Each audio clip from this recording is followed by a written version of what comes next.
gorgeous gallivanters, and welcome to Rough Start, where we here at Rough Magic Games teach you how to play a different tabletop role-playing game every episode. That's right, we run through it so you don't have a rough start.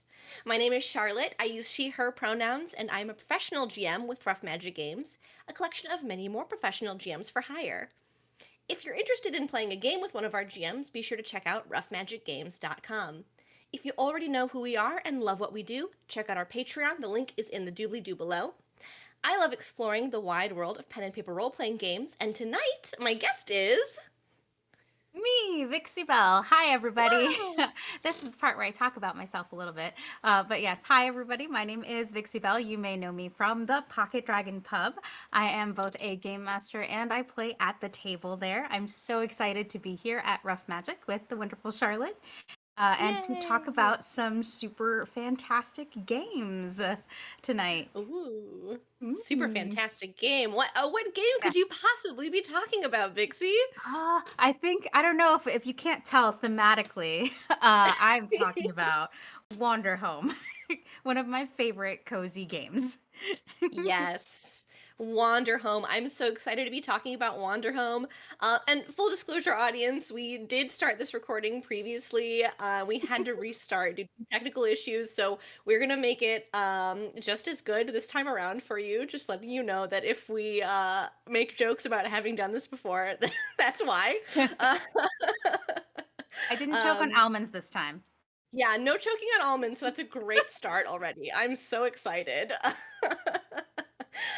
Yeah, Wanderhome is, like you said, a cozy game, Mhm. and it's not quite the conventional TTRPG that I've talked about on Rough Start previously, so I'm super excited to get into it and what makes it different.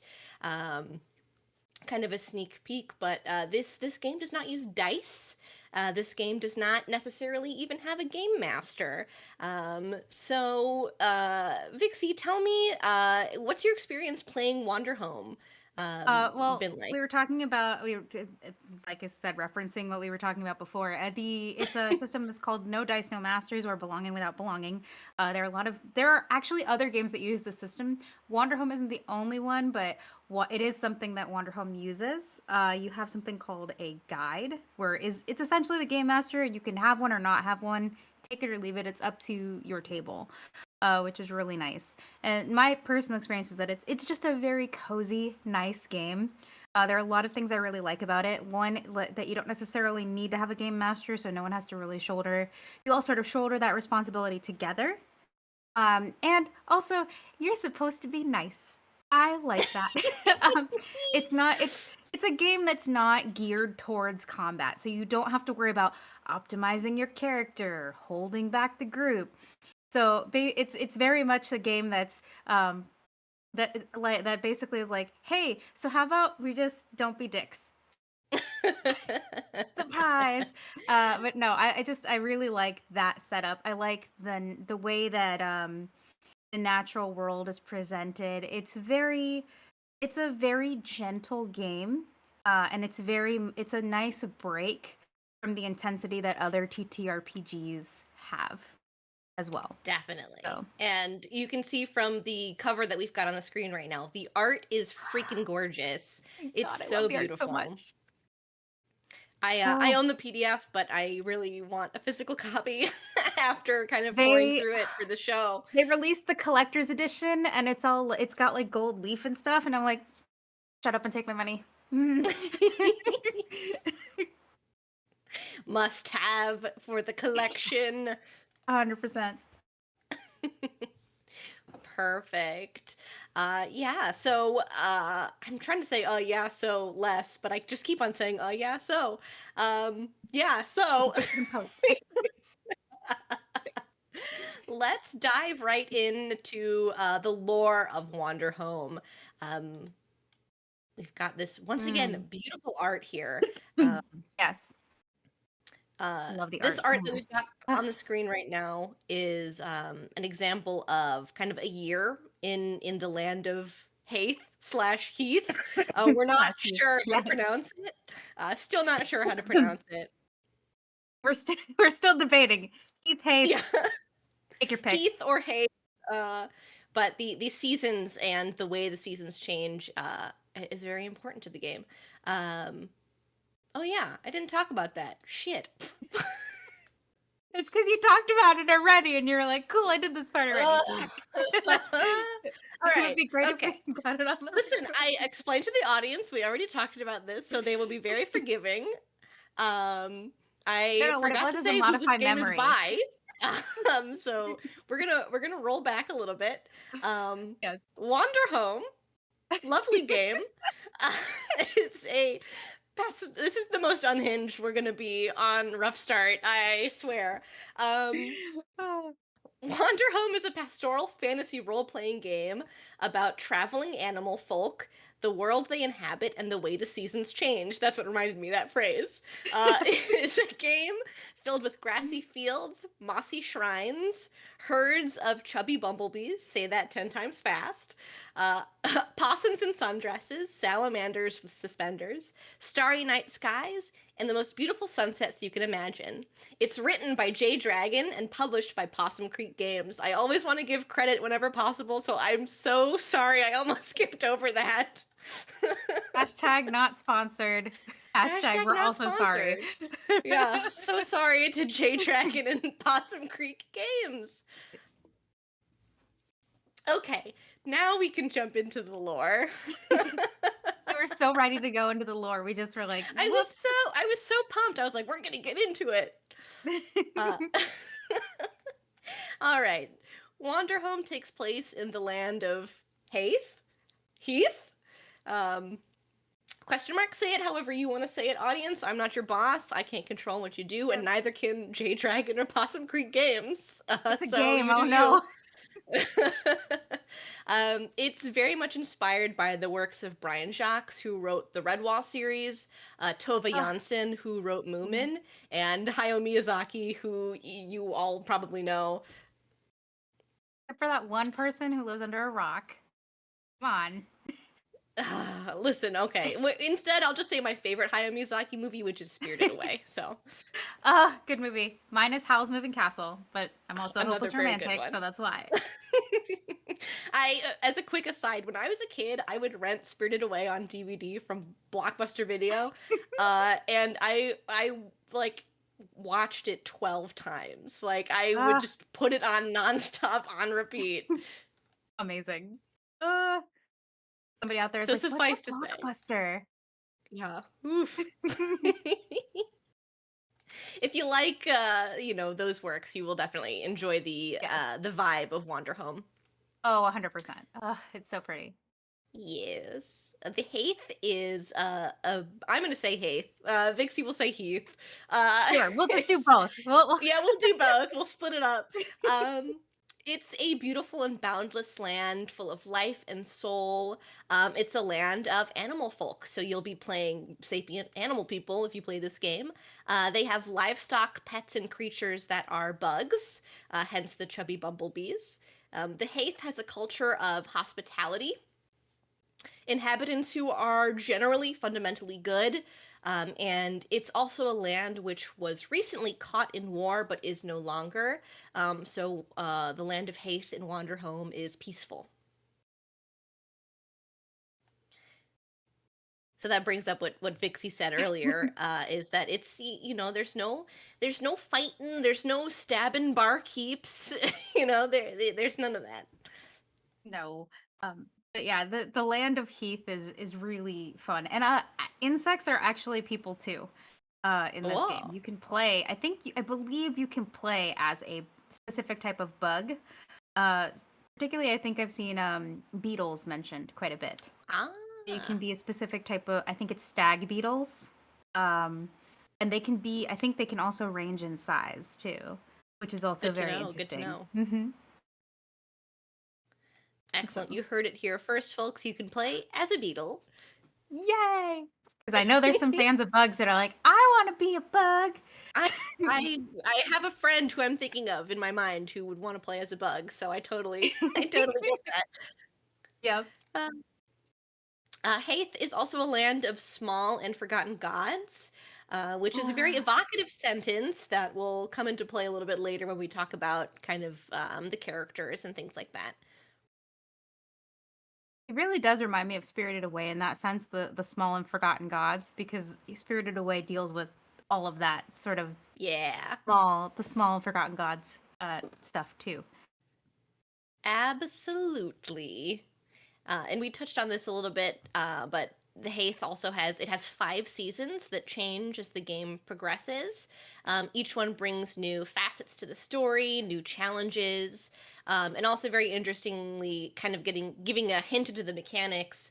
When the seasons change, allows your character to grow and change as well. So you can pick new goals for your character as the seasons change. Yes, those are fun. Those are fun because every holiday, every at the end of every season, I can speak English today. At the end of every season, you actually celebrate it with a holiday, and then during that holiday, that's when you choose your new goal. So if you wanna, you can learn a dance, you can invent a dance. If you're a specific kind of subclass called dancer, I'm using that as the example. But it'll be on your character sheet the list of goals that you can choose throughout each holiday, which is really neat. Yes.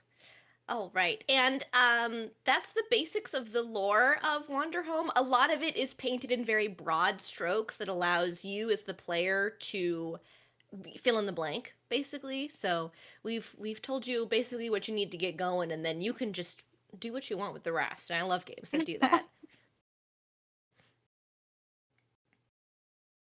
All right. Ugh. If there's nothing else to add about the lore, let's talk about a little bit of the basic mechanics of Wanderhome. Oh, oh, the basic mechanics, the basic mechanics. Just Are you the telling a very, good very, very story? basic basics. I've got up on the screen here the quick start guide that's in the book just to kind of Ah, show yes. that it's very simple. There's only, I think, 8 steps on there. Like, it is very easy to Hmm. pick this game up and go. Um, Yes. It's based on the belonging outside of belonging system, which I've also heard sometimes called No Dice, No Masters. Hmm. It was originally created by Avery Alder and Benjamin Rosenbaum Yes. in Dream Hmm. Askew / Dream Apart. If you're not familiar with Yes. those games, check them out. They are super duper cool. There are no dice rolls in this game. Instead, we have the tools that we have at our disposal are the playbooks, so what type of character you're playing, NPCs, which in this game are called Kith. The Yes. land itself also has kind of moves and playbooks that you can pick up, and tokens. So instead of dice, your main kind of currency is tokens. It's also worth mentioning with regards to lands is that every town and place that you go to will have natural aspects called natures. Each one has three, and they all work with each other. So they kind of fall into this sort of gray area between they are part of the lore, but they're also part of the mechanics too, which is really Yes. kind of cool, I think. Yeah, it's very if you we're gonna throw on the game design term ludonarrative consonance, I think is what it's called, the opposite of Ooh, dissonance. Uh, don't quote that's me a on three that dollar one. raid. Yeah.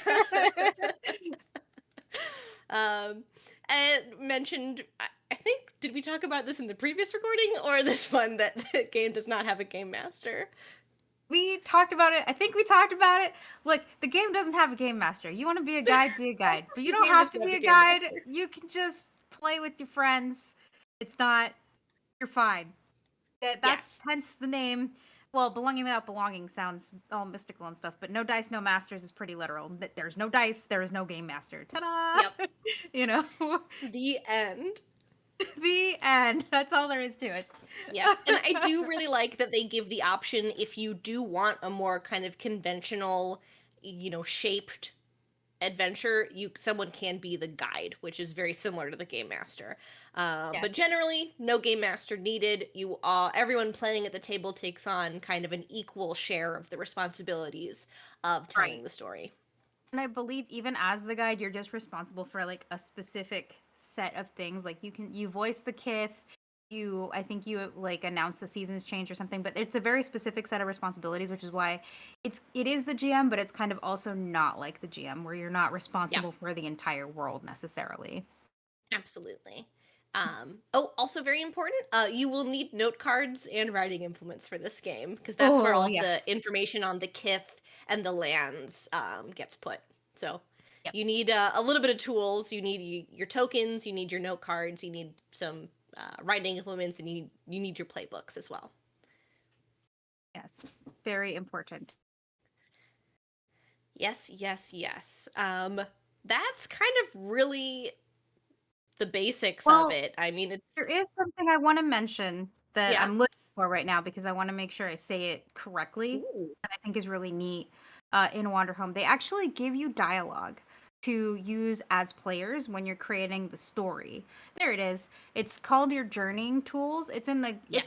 guide, and it talks about like, hey, this is how we're gonna write a story together, and it gives you specific phrases as tools that you can use as part with your group to help identify specific things. So, for example, let's do this instead. You're suggesting something else because maybe you don't want to be in danger or discomfort. You also have things like hold on, no. No means no. Obviously, no one's going to make you do anything that you don't want to do. With the final options being like, look, if you're not having a good time and this isn't working for you, walk away. Yeah. Oh, And Vixie, how do you know that was the next thing on my outline? no way! It's like I'm psychic. No, I Whoa, really just crazy. I thought that was really outstanding of them to put in there because so many tables communication is like the number one reason that people struggle in TTRPGs to tell collaborative story. So one of the things that I love about Wanderhome Absolutely. is that it helps facilitate those conversations. Yeah, Because I it do puts think those same tools out there immediately at the beginning of the book. And exactly.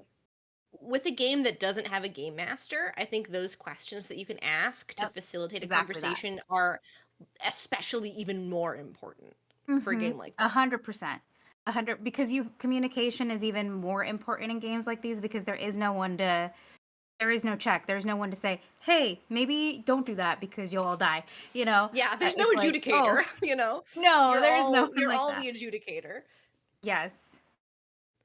So, if a player brings up like, "Oh, I want this to happen," you have the power to be like, "Well, how about this instead? Can we tweak it a little bit? Can we talk about it a little bit? Can we talk about what that means for the Mhm. characters?" So yes, very useful tool.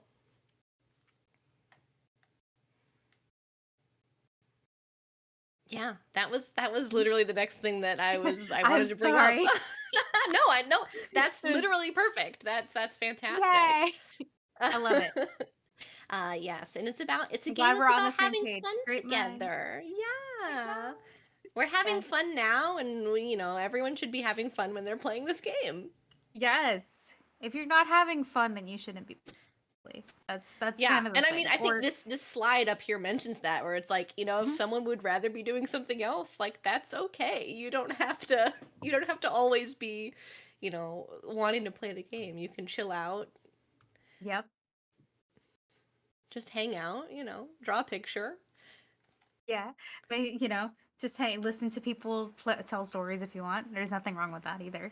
Yeah, So, you can be an observer, you can be an active participant. It takes all kinds to play TTRPGs together, right? yes. So we love Someone's that. got to make the snacks. I'm just saying. Exactly. And snacks, important. Very important. Yes. All right. So that's kind of the start talking about the journey is what they call it in Hmm. Wanderhome. Um, The journey, and yes. They refer to it as the journey. yes, so once you've kind of laid down those kind of important boundaries, guides, you start off by asking a few questions about the tone and the setting. You can decide if anyone wants to be the guide at that time as well. Um, but yeah, kind of laying down outline of Hmm. do we want a game that explores our own personal traumas? Do we not want a game that does that? Our imitates life? No, thank you. Can we No, not? thank you. And I do want to make it clear that just because this game doesn't have combat, in it, or just because the kith around you are fundamentally good, doesn't mean that there's not conflict in this game, right? Like, Yep. conflict is generally a part of most narratives, and it's up to the players to decide what sort of conflicts they want in it. There is a note on kind of as a peek for the NPCs, they can have certain traits, and some of those traits are rooted in their own trauma. So like there is, it's not all sunshine and rainbows all the time in the land of Haith. So I don't want to make anyone think that it's just like a cutesy little blah blah blah blah blah blah game. Like stuff No. is important that happens. Stuff happens, but it's much more like a slice of life stuff happens than it is Yes. like a world-ending, cosmic, we gotta go fight a god ending situation. It's much more like if you've ever watched any like any of the shows like Owl House or things like that. No, Owl House is a bad example. Never mind. Not Owl House. I'm not thinking of Owl House. That's world-ending. Let's fight a god stuff. It's very much like slice of life. Like, oh, Gilmore Girls is a great example of stuff like that, where they have like small town gossip. They have a bake sale, and oh my god, it's world that like the world's gonna end if some so and so doesn't have their stuff there, or something's going on in the background. Stuff like that can totally happen in this game. I don't if you're wanting to play Grimdark, not this game. not this game. Not this game. No. But that's why you talk about expectations for the setting and for the tone before the game starts. Exactly. So no one plays like a grimdark bunny rabbit trying to do whatever in this land. I'm just imagining like John Constantine, but like as a rabbit. The Keanu Reeves version, or the Keanu Reeves version is what I thought of first. Good answer. Good answer. I mean, it's Keanu Reeves. Come on, he also voiced Howl. Exactly. Christian Bale voiced Howl. Oh, Christian Bale. Sorry, wrong actor. Terrible. No terrible. Worries. Don't ask me to remember faces, anyone. Calling you out on your nerd cred. No. Here, you can have my nerd card. It's fine. I get stuff mixed up in my head all the time. So I'm still calling it Heath, and now it's Haith. I don't know. We're making it work either way. Okay. Yeah, I like both. I like Christian Bale and Keanu Reeves. They're the same in my book. I thought you were gonna say I like Heath and Haith. But I mean that too, but also. Okay, I want to talk a little bit about playbooks next. Now that you've, set the tone and the setting, you are going to pick what sort of character you want to play. I've picked on the slide one of my favorite pieces of art as an example. This is the Fool that I've got up here now. But I'm going to really quickly run through the different playbooks. There are 15 of them. We have the Caretaker, who pays attention and attends to the small and forgotten gods, as mentioned previously. The Dancer, which Vixie mentioned, opens up to all the magical and strange forces in the world, inviting them to dance. The Exile, who is banished from their homeland. The Firelight, who is accompanied by a firefly that lights their path. The Fool, who is unused to and unfamiliar with the complicated and tangled world outside. The Guardian, who takes care of a ward. So they actually have their own NPC kith who travels with them, the ward. The Moth Tender, who assists the carrier moths that fly across Haith/Heath delivering letters. The Peddler transports supplies and wares. The Pilgrim is in search of a faraway place, carried by their faith. The Poet is a writer using their journeys as inspiration. The Ragamuffin is a little rascal of a kid. The Shepherd tends to a herd of bumblebees. The Teacher is a traveling professor. The Vagabond was once convicted by a faraway and cruel authority, and they've been forced to reinvent themselves on the road. And the veteran was once a great hero who held the entire world on the tip of their blade. No longer. The cool thing about the veteran is they actually have a blade which must remain sheathed at all times at their side. And if they ever unsheath the blade, you don't play that character anymore. They've failed in their mission. You know, they have a move that's like unsheath your blade and kill whoever's in front of you. Retire this character immediately. Like, it's very cool. Wow. There's consequences for not being nice, I'm saying. Exactly. I love exactly. What's your favorite playbook, Vixie? I mean, if you couldn't guess already, it's gotta be the dancer. I love the concept of being it's kind of like the manic pixie dream girl, but not really, in a way. Because they open themselves to everything around them. Like you're like it says in the sheet, your inner fire is a song in your heart, not a voice in your head. So like you kind of you hear and feel the voice of the world around you, and it's like it's that music that really kind of drives you, which I love. I love that about the dancer. I also Yeah, really the like the dancer's firelight great. though, because of I love the concept of light. As well. And so the fact that there's always a little friend lighting your way is very, very cool to me. A little friend. Yes, little friend. Um, and when you make your character, you pick a few things about them. So you pick what type of animal they are. You pick some personality traits, both good and bad. You describe your look. Um, and then you also pick a few things that are kind of narratively inform your character. Sometimes they have traits tied to them, and traits are a little bit more mechanical. You have abilities that you can always do as your character. Most of the time, they have at least one that includes giving someone else a token. Ooh, And tokens, tokens, those are again, are fun. the main currency of the game. So very important that Hold you're able on. to give and Hold on. receive them. We haven't talked about your favorites. Oh shit! I mean, I love I talking like. about me, but let's talk about you. I mean, you can tell that as I kind of expounded on it, but I really like the idea of the veteran who's like this grizzled, maybe they saw the last of that war in Heath/Haith, Right. and Ooh. now they have to put their sword away and learn how to be a person again. And I freaking love stuff like that. So I'd say the veteran's my favorite. The Nice. ragamuffin is also just adorable. Love that. Both of those those are also seem like they'd be really fun to play too. Yeah, for sure, for sure. So that's my favorite. Now you can go back to talking about mechanics. I was like, hey, wait a minute. We haven't talked about your favorites. What the heck is going on here? I've been called out. I've been so called out. Uh, all right, I'm going to use your favorite as an example. So I'm going to go to the Yay! dancer. Um, let's see. So just as a quick example, well, actually, I've got the fool up right now. So as an example, you can choose to be a parrot, a star-nosed mole, a samoyed, or an anole, or any sort of goofy, oblivious animal, whatever you decide that is. Um, then, physical traits.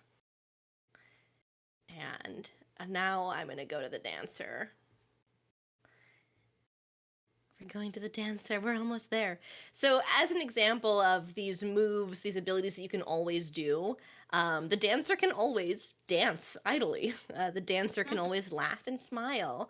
Um, they can always ask, "Will you dance with me?" And the dancer can always ask, "Do you want to be my friend?"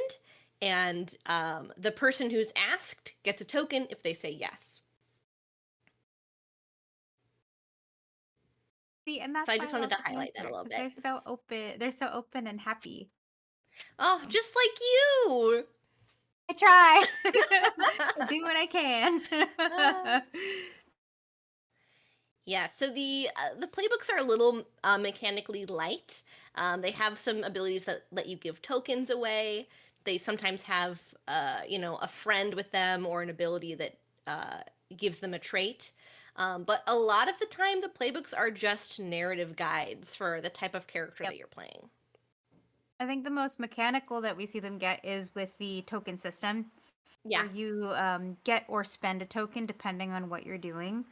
So again, using the dancer as the example, like you get a token whenever you inconvenience yourself to help someone else, or you can spend a token to keep someone safe from the difficulties of the world. So stuff like Oh. that. You can do different actions like that to kind of get and spend tokens.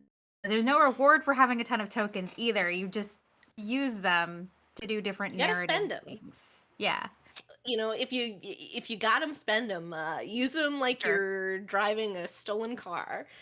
Is the old adage. Yes. Well, we're going to talk about tokens a little bit more. It's the main mechanic of the game. Mhm. But first, we're going to take a little commercial break. So we will see you after the break.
Hello, and welcome back to Rough Start. We hope you had a nice little break there.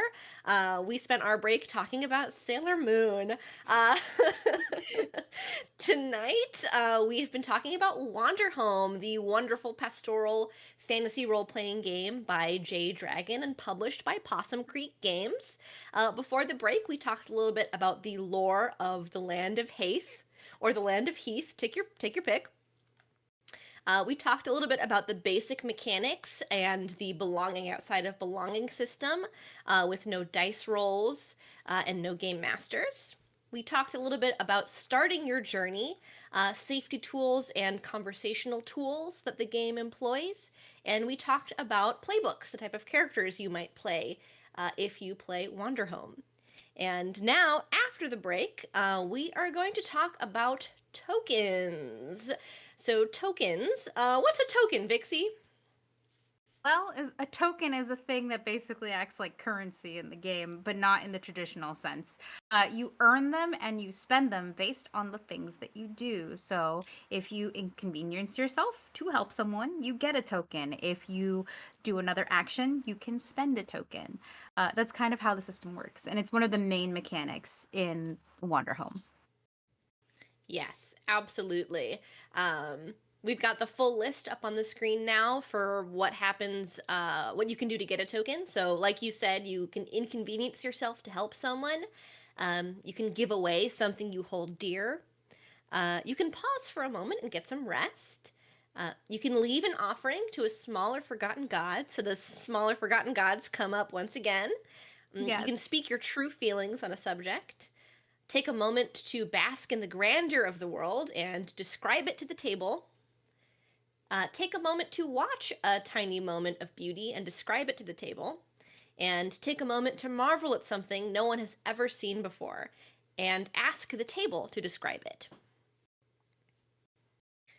So, what are great about these is, you'll notice that they very much do a great job of reflecting the themes of the game.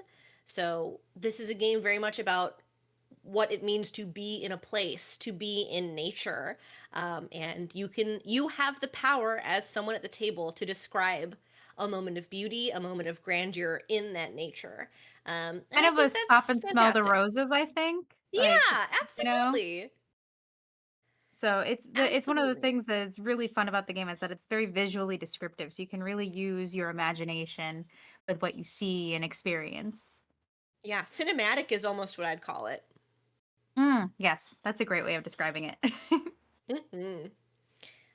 Yeah, I think tokens are a great mechanic because they, again, since there is no game master, the onus is on you to do these things, right? Like, Yes. because you get paid with a token for it, you know that these are the things the game wants you to do. So you can kind of gear yourself to put yourself in the mindset of, well, I know that, I need to cause a little bit of trouble for myself. I know I need to inconvenience myself to help someone because then I'll get a token. Not only will it be narratively interesting for me to do that, I will also get a reward for doing that. And that's a great little tip there. Reward yourself for doing the things that that are difficult.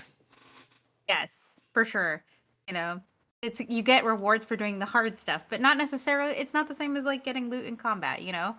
You actually have to think about what you're doing in a way. Exactly. Exactly. And you can get all these tokens, but you have to do something with the tokens. You're not the point of the game is not to hoard the tokens, right? You can spend the Exactly. tokens to do things. It's really So very much it's a really very much an energy exchange in a way with yeah. each of the players, Ooh, which I is like really that. nice. Yeah. Hmm. Energy exchange. Woo. So I think Woo! on the next slide we'll get what you can do to spend a token, or what spend a token in order to do something. There we go. That's the Yes. right order of words. Um, so you can provide a solution for an aspect of a material or immediate problem. You can Mhm. ease someone's pain, if only for a moment. You can keep someone safe from the difficulties of the world. Offer someone the chance to connect with you on a personal level. Find what someone needs to give them a chance to change fundamentally. Reveal something hidden about the person in front of you and ask them what it is. Know something important about the place you're in and tell the table about it. Listen to the shared wisdom of the many small and forgotten gods and ask the table what they tell you.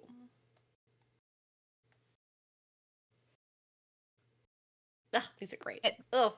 Yeah, some of them are fun because they are basically conversation starters. It's kind of like it encourages you to get to know the people that you're traveling with, and it also, conversely, it also encourages people to work with the other members of the table.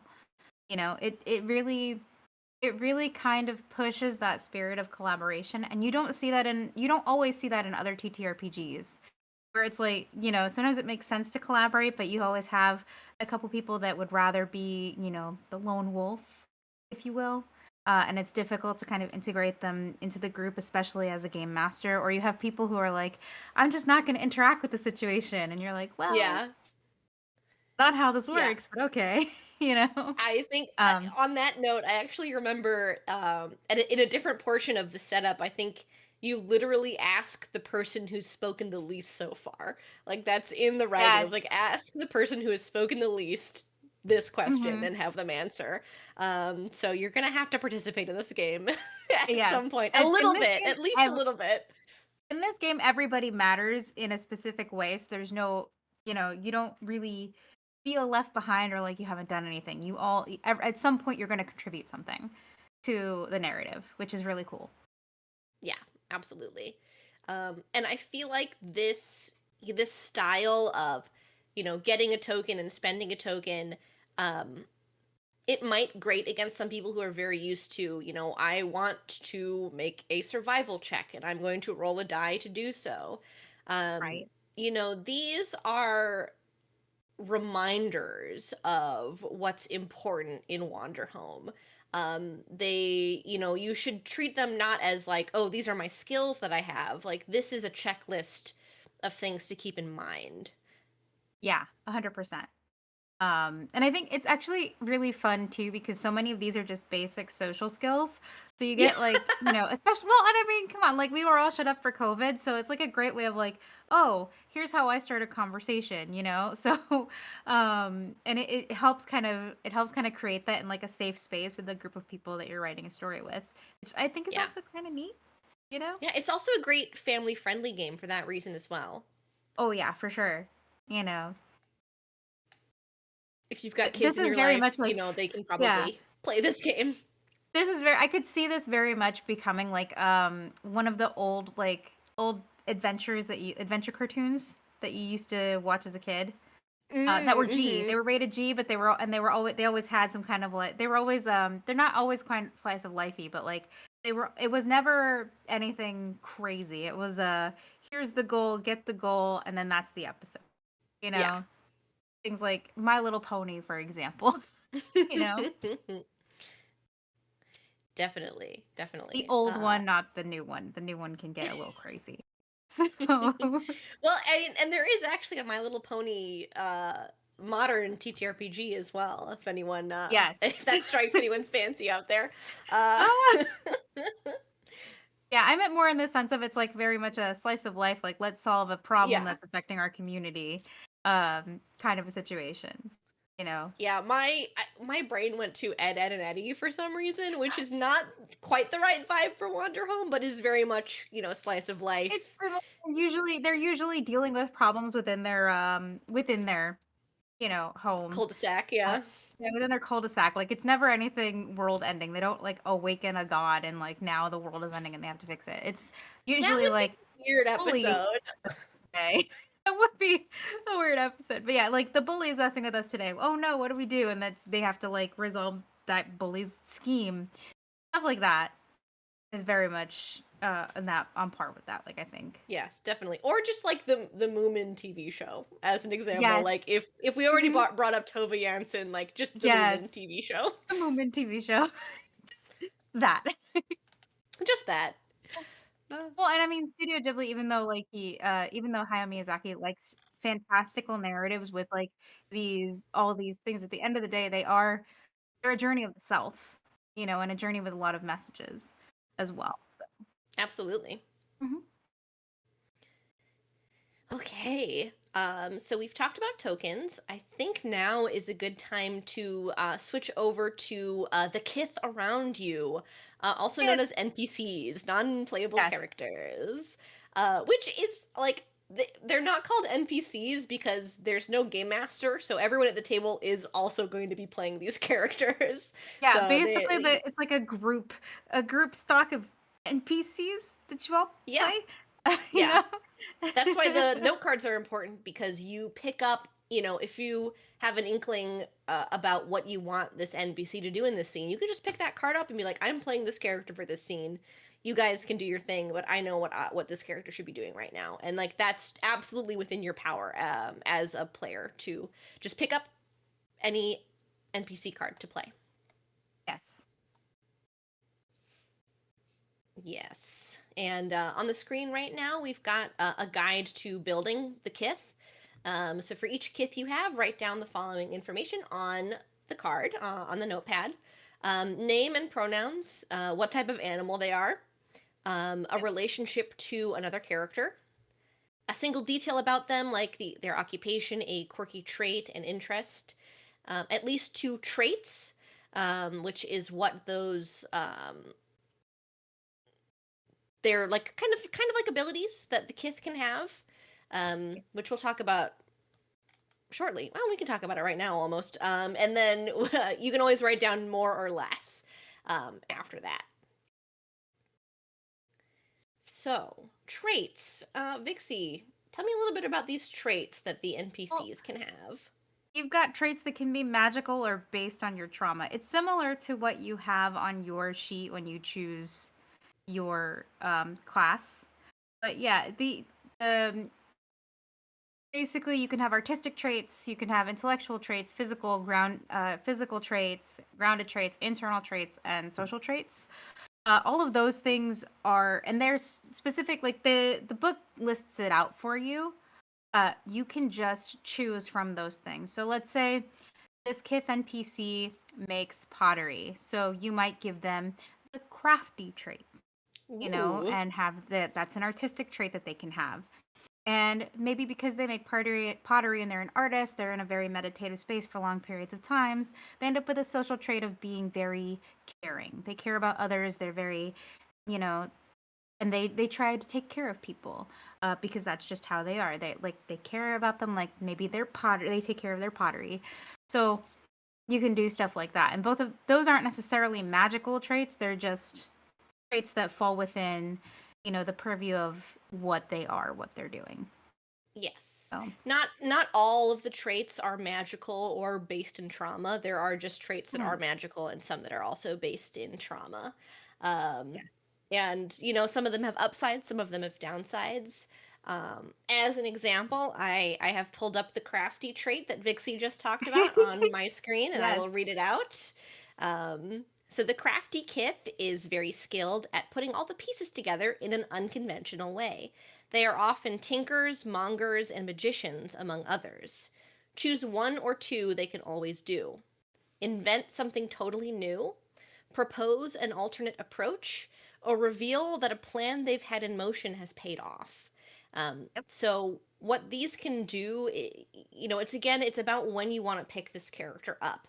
So if you have an idea about, um, you know, what the character can do, like maybe you're like, oh, I have an idea for this invention that this NPC has created. That's when you would pick up the character sheet and go, I'm going to play this NPC now because they are inventing something totally new in this moment, and boom, there it is. Yep. And I think it's important to remember that again, this is narratively driven, so all of these are just narrative prompts for you to work from. Like Charlotte was saying, it's like, oh look, they're inventing something new in this moment, and that's when you pick up the card and you're like, I know what they're making, and then you reveal that to the rest of Mm-hmm. the table. So Yes. And then I've also pulled an example of one of the traumatized traits, the traits that stem oh, from trauma. mm-hmm. So one of these traits, for example, is cautious. And a cautious NPC could point out danger, real or imagined, refuse to open up to someone else or step out of their comfort zone, even slightly. So you kind of get a double-edged sword with some of these traumatized traits where like stepping Yes. out of your comfort zone is a good thing, but also, imagining a danger is not a great thing. So No. it's a very nice kind of, again, narrative tool. We're just going to say it 10,000 times. Narrative tool, narrative Yes, tool, narrative narrative tool. tools. This really is Oh, like I just summoned collaborative Beetlejuice in my apartment storytelling. by saying Oh that. no. Whoops. What was I gonna say? This is very much a collaborative storytelling game. So it's in the very literal sense. Like because you don't have dice, you don't have any kind of game master, you really are just telling a story together about these characters that you've created, these little 5 animal friends that are, traveling this world of Heath. Gosh, hey.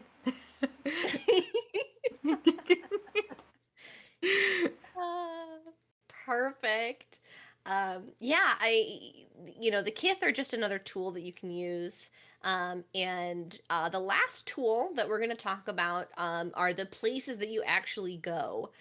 So a lot Yay! of the time in Belonging Outside of Belonging games, you will have another little playbook for an aspect of the world around you. This can be like a faction a lot of the times. In Wanderhome, excuse me. Now In you're choking on Wanderhome, almonds. I don't even have any almonds.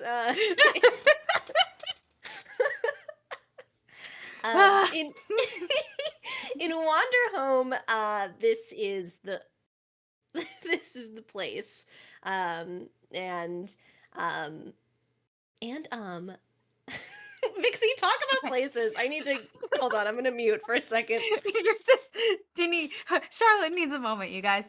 So let's talk about places.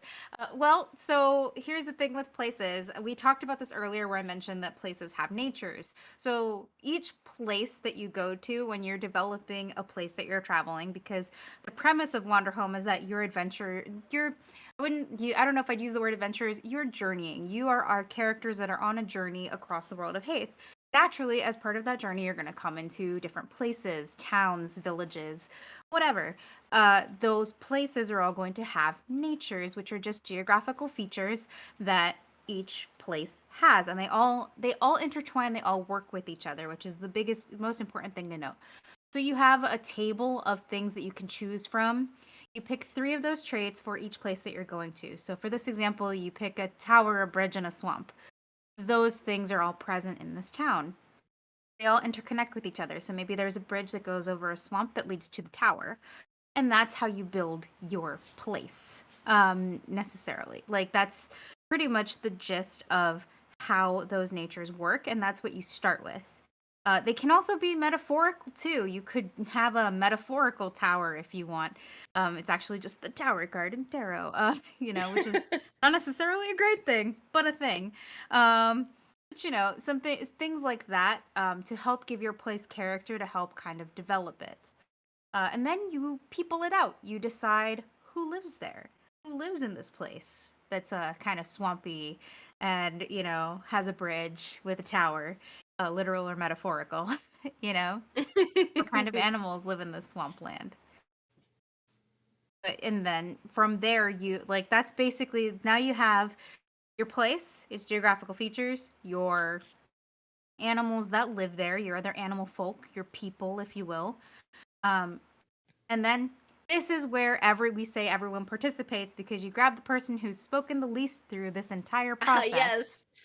And you get to decide, you get to talk about the small and forgotten gods and what forms they take and how they're, if in essence, is there a forgotten stone statue of, some little bunny goddess of the harvest, things like that.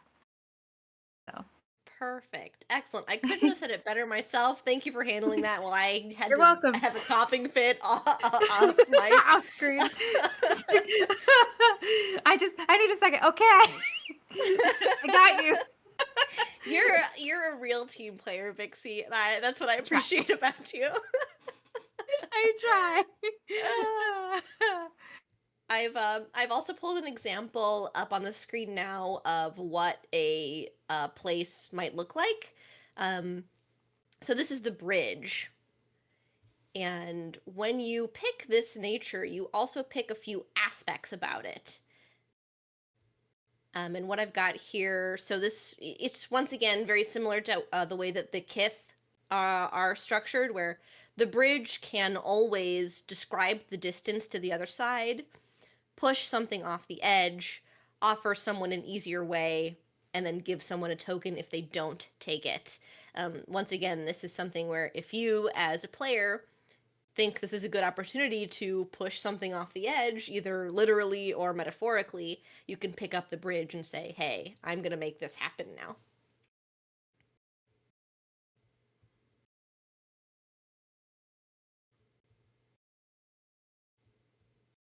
Whoa. It's safe to say there's a lot of different paths you can take with a Wanderhome. And a lot of them are based purely on imagination.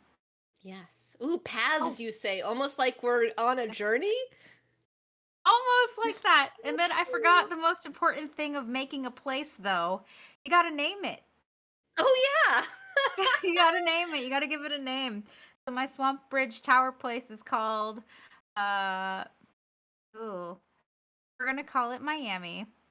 Hey, there we go. Specifically Homestead. No,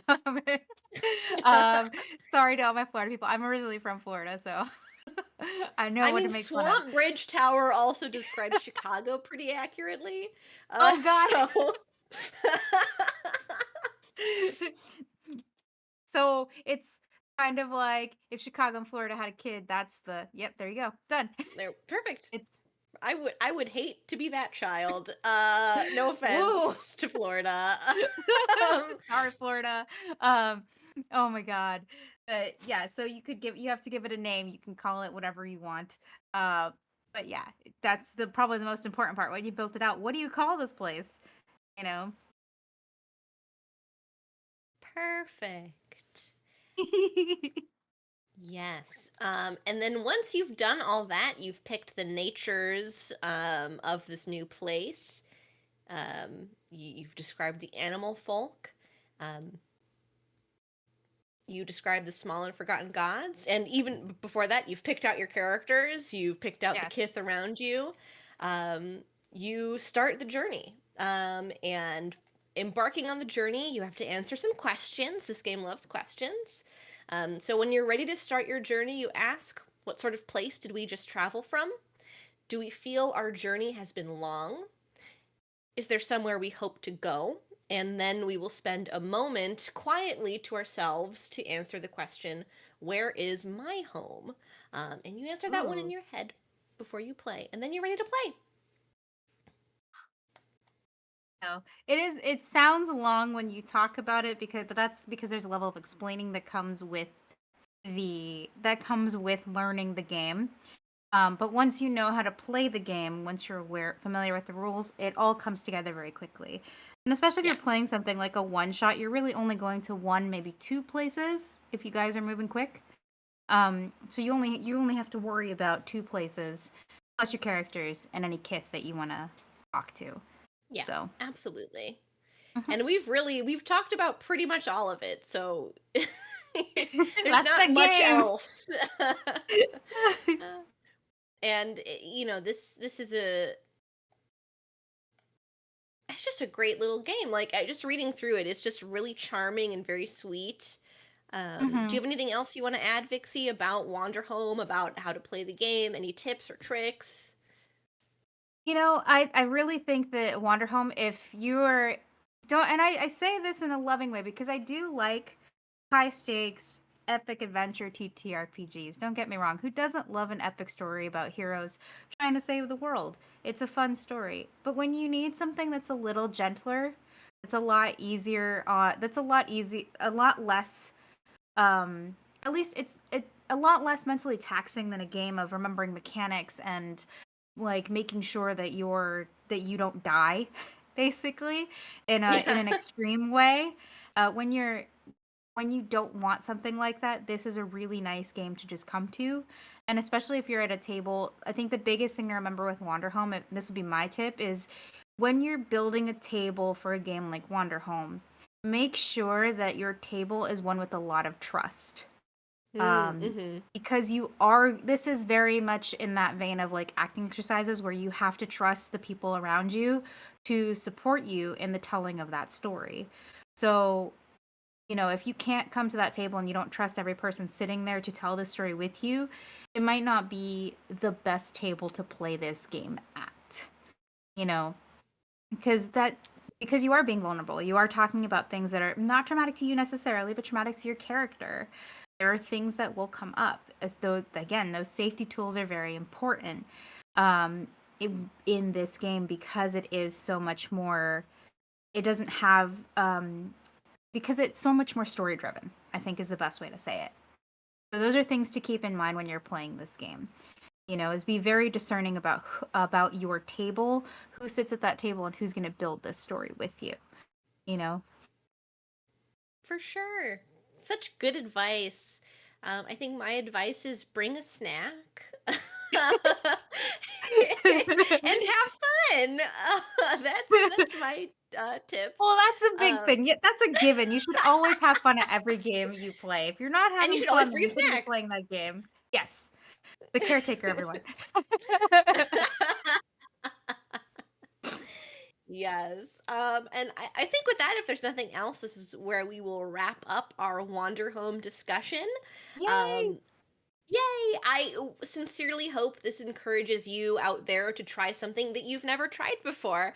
Let us know in the comments if you've been inspired to try Wanderhome, or if you've already played it or other belonging outside of belonging games before. I'd love to hear about that. Once again, I am Charlotte Elaine. You can find me on Twitter at the Cornbreb. I am with Rough Magic Games. Please feel free to give us a like and a subscribe and all of that good stuff. More information on all of our projects is down below in the description. And I'll let Vixie take it away with her stuff.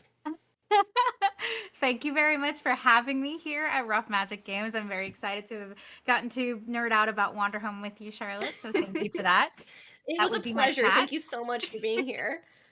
Thank you. My cat's also very excited. He very Aw. much is trying to.